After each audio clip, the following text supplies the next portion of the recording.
কয়েক মাস ধরেই চলছিল টানাপোড়েন, তবে সেসব পেছনে ফেলে এখন যুদ্ধ থেকে আর কয়েক পা দূরে চিরবৈরী ভারত পাকিস্তান। দক্ষিণ এশিয়ার এই দুই পরমাণু শক্তিধর দেশের মুখোমুখি লড়াইয়ের শঙ্কাকে ঘিরে ভারত পাকিস্তান দুই বাহিনীর শক্তি সক্ষমতা নিয়ে শুরু হয়েছে চুলচেরা বিশ্লেষণ। আর সেখানে পাকিস্তানের সীমান্তরক্ষী বাহিনীকে এগিয়ে রাখছেন অনেক বিশ্লেষক। স্নায়ুযুদ্ধের খেলা চলা বিশ্বের সবচেয়ে বিপজ্জনক সীমান্ত লাইন অব কন্ট্রোলে পাকিস্তানি সেনাবাহিনী, পাক রেঞ্জার্স আর special force border action team সারা বছরই তটস্থ রাখে ভারতীয় সেনাদের। পাকিস্তানের সীমান্ত রক্ষার দায়িত্বে রয়েছে বিশেষায়িত বেশ কিছু বাহিনী, তবে ভারতের সাথে সীমান্ত থাকা অঞ্চলগুলোতে কাজ করে সেনাবাহিনী, রেঞ্জার্স, ব্যাটের মতো আলাদা আলাদা বাহিনী। সবচেয়ে স্পর্শকাতর কাশ্মীর অঞ্চলে ভারতের বিরুদ্ধে তৎপর রয়েছে পাকিস্তানের একাধিক বাহিনী,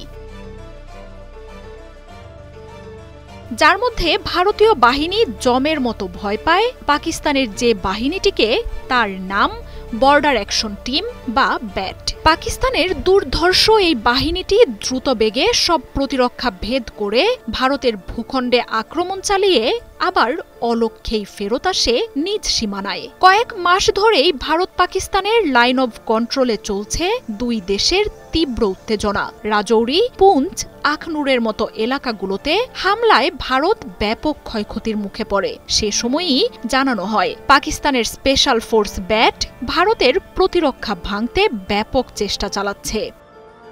পাকিস্তানের এই সীমান্তরক্ষী বাহিনীটিকে বিশেষভাবে তৈরি করা হয়েছে শুধু ভারত সীমান্তে ক্রস বর্ডার অপারেশন চালানোর উদ্দেশ্যে। নিয়ন্ত্রণ রেখায় পাকিস্তানের আধিপত্য বজায় রাখাই এই বাহিনীর উদ্দেশ্য। তবে ভারতের দাবি, পাকিস্তানের স্পেশাল সার্ভিস গ্রুপ সহ উগ্রপন্থী দলগুলোরও সমন্বয় রয়েছে বর্ডার অ্যাকশন ফোর্সে। ভারতীয় ভূখণ্ডের ভেতরে কয়েক কিলোমিটার পর্যন্ত প্রবেশ করে তৎপরতা চালায় এই বাহিনীটি। পাকিস্তানের সামরিক ও বিমান বাহিনীর কাছ থেকে দুর্ধর্ষ প্রশিক্ষণ পায় সংগঠনটির যোদ্ধারা। ভারত পাকিস্তানের মধ্যকার নিয়ন্ত্রণ রেখার ৭৭৮ কিলোমিটার অঞ্চলেই সক্রিয় রয়েছে পাকিস্তানি বাহিনী।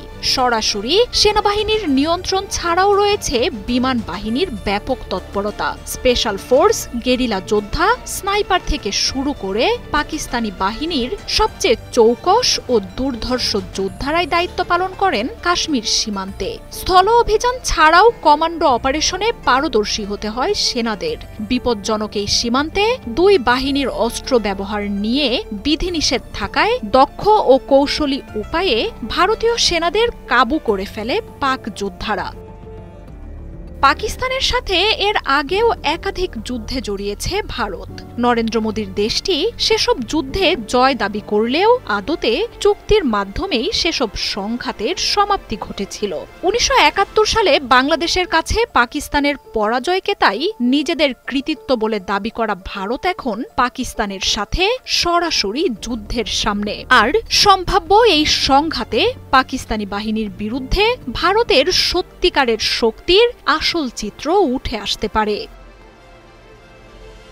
মার্জিয়া উপমা, ৭১।